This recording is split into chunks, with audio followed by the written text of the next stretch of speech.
دايرين؟ كنتمنى كامل تكونوا بخير على خير. اليوم الفيديو غادي يكون على قرار ترامب عن وقوف الهجرة عن دول العالم الثالث.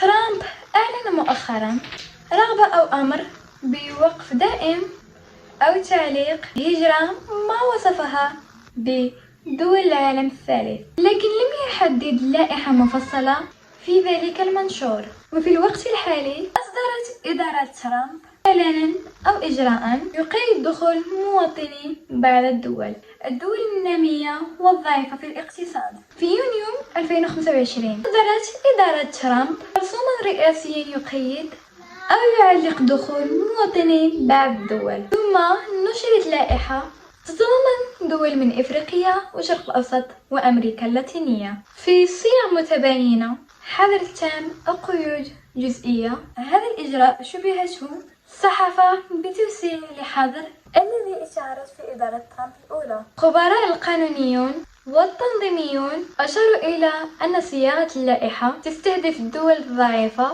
اقتصاديا، تجدد مبادئ التمييز والالتزامات الدولية للولايات المتحدة تجاه طالبي اللجوء والحقوق الإنسانية. كان فيديو ديال اليوم، كنتمنى انه يكون عجبكم. ما تنسوش معكم لايك وسبسكرايب القناة باش يصلكم كل جديد.